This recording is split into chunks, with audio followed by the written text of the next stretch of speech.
Yo, what is up guys? It's Pedro here, and in today's video I will be doing a little bit of a stock up, stock down from the Washington Commanders Week 11 win against the Houston Texans. So if you guys are new, make sure to subscribe for Washington and NFL content, trying to get to 10K subscribers. So please go ahead and do it. Also hit that like button and turn on those notifications so you never miss a video. Man, does Victory Monday feel good. And yeah, glad we're on another now 2-game win streak. 5 out of the last 6, so that's great to hear. And now on to the Atlanta Falcons. But let's talk about some of the guys that performed well and some of the guys that didn't really perform that well against the Houston Texans. And I'll also have a video out later this week talking about the domination of this defensive line, because it seemed like you guys wanted both of those videos. So let's start off with kind of my top 5 players in terms of their performances and their, they get game balls and their stock went up the most. So number 1 is Jonathan Allen. I mean, Jonathan Allen was an absolute animal in this game. He's having another great season. I am so glad they paid him a couple off seasons ago. You look at his stats. He had 3 total tackles, 3 solo, 2 sacks, 3 tackles for loss, and 4 QB hits. He already has the most tackles for loss he's ever had in a season. I believe he's up to 6.5 sacks on the year, so that is great to hear. He had a 90.2 PFF grade, and yeah, he overall just had a great game in the backfield all the time, just dominated the offensive lineman, number 59, Kenyon Green, their first-round pick guard, and he also drew holding penalties. So that is something that you also have to take into consideration. The amount of holding penalties he's drawn this year is, it's a high number. So he definitely gets a game ball for the Commanders. Next guy that does is Montez Sweat. Montez Sweat played at a high level as well. He had 2 sacks, could have had 3, but he wasn't able to get the job done, and Jonathan Allen came in and got the sack. 3 solo tackles, 3 total tackles, 2 sacks, 2 tackles for loss, and 2 QB hits. And Jonathan Allen had 4 QB hits. So Montez Sweat, another good game. I believe he's up to 6 sacks on the year, second multi-sack game of the year, and he's looking good. He's looking good. He's gotten a lot of pressures this year, and the sacks are starting to come, and let's hope they continue to come. I mean, last week had a huge sack against the Philadelphia Eagles in the 4th quarter. That was probably the play of the game for the Commanders on defense. One of them. I mean, they had a lot then, but that was very clutch for the Washington Commanders. So he gets a game ball.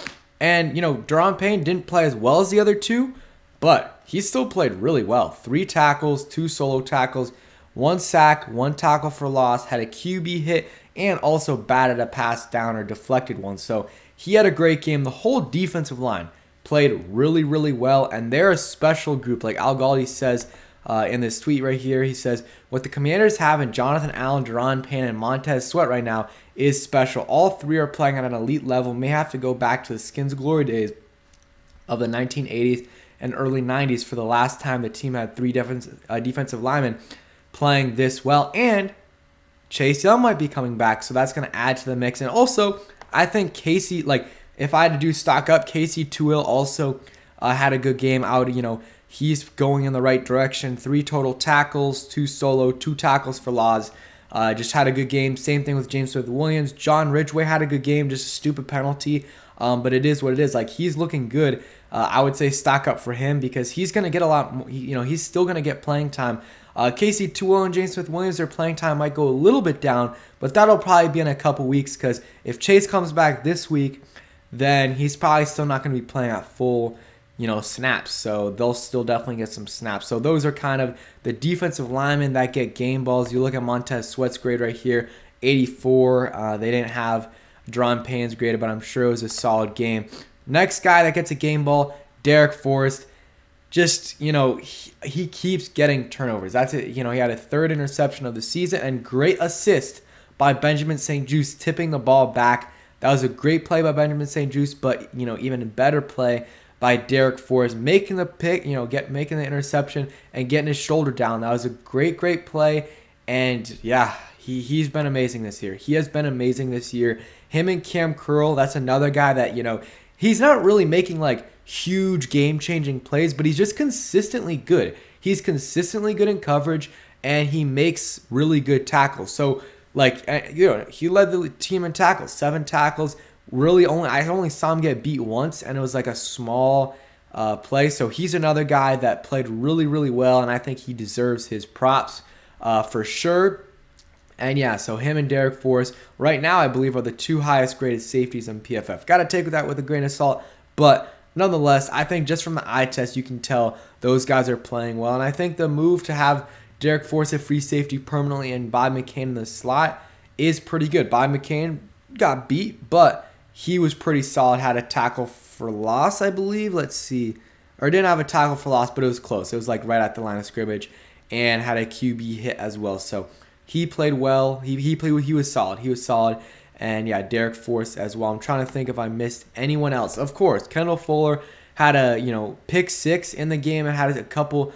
He had a nice tackle at the line of scrimmage. I think that was him and Cameron Curl.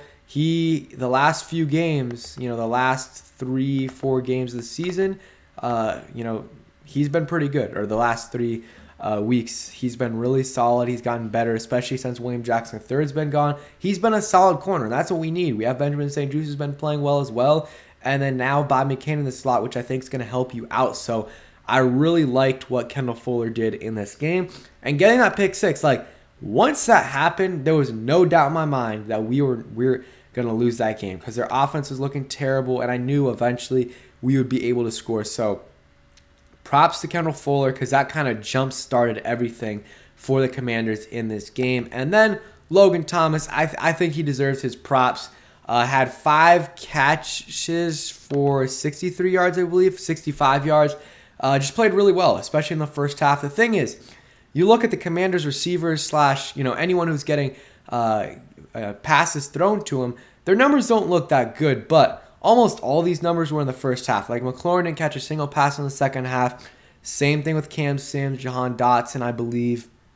And Logan Thomas caught 1 pass for 8 yards in the second half. So the numbers are a little bit deflated, but those guys played well. Logan Thomas gets a game ball, in my opinion, for, best game of the season. And I'm thinking, he's just starting to get healthier. And that's, like, Logan Thomas, what we saw yesterday, seemed like exactly the same Logan Thomas we saw in 2020. Maybe 2020 Logan Thomas makes that catch in the end zone, but that was a really, really tough catch to make. I don't think so. But he gets a game ball. And then other guys that kind of get hat tips. McLaurin is, as usual, had a good game, 55 yards all in the first half. Gibson, actually, he gets a game ball, 31 receiving yards and had 72 rushing yards. So over 100 yards from scrimmage. Brian Robinson gets a hat tip, was pretty solid. Curtis Samuel, hat tip. And then I'm trying to think of anyone that, like, I would probably say stock down. I mean, I don't really know. This is a team win. Joey Sly looked good for the most part. Same thing with Tress Way, Dax Milne. I'm trying to think of anyone on the defense that, like, just didn't really have a good game. I mean, Jamin Davis is all right. Like, really, I don't know if anyone got stocked down. Maybe Tyler Larson for the snap he had. He had another kind of bad snap. But Heineke could have gotten that one. Like, it wasn't as bad as the one in the Eagles game. And then you could debate. I mean, some people might say Heineke stocked down. He didn't really. The thing is, he didn't really do much in the game, and that's because we didn't really need him to do much. But he did have that terrible throw to McLaurin, when he wasn't open at all, and it should have been intercepted. And then he had, that snap that went over his head a little bit, which wasn't really completely his fault, but kind of his fault, but good that he got on it for sure. And there's just some other misses that he had in this game to Jahan Dotson on 3rd down, the Logan Thomas one in the end zone. That would have been a tough throw, but still, there were some others as well. But he did enough to win, and I would just be interested to see, like, if it was actually a close game, how he would have played, because I think the stats would have been much better, I think, for Taylor Heineke. So not really going to go stock down there. And I mean, that's really it. No one played bad in this game, in my opinion, or at least from what I could tell. The offensive. Actually, one guy that really needs to go stock down is Cornelius Lucas. He was getting beat like a drum, and I don't know why they had him starting over Sam Cosmi, because first off, if they think Lucas is better than Cosmi, there's no way it's that much better. and you invested a second-round pick in Cosme. You have to start him. And maybe he's not completely healthy. I don't know. But Cosme's way better than Lucas, in my opinion, especially in the run game. But in pass pro, too, I thought he was solid. Don't know why they had him out, but looks like they put him back in. And hopefully that continues. Like, I think Cosme should be starting, and he's just better than Lucas. So that's definitely someone that I would say went stock down is Cornelius Lucas. So that is it for today's video. Hope you guys enjoy. Commanders are about to, or not Commanders, U.S. about to play in the World Cup. Hopefully they get the win. By the time you guys see this, the game will already have been over because I'm posting it once the game's done. Thanks for watching. Peace.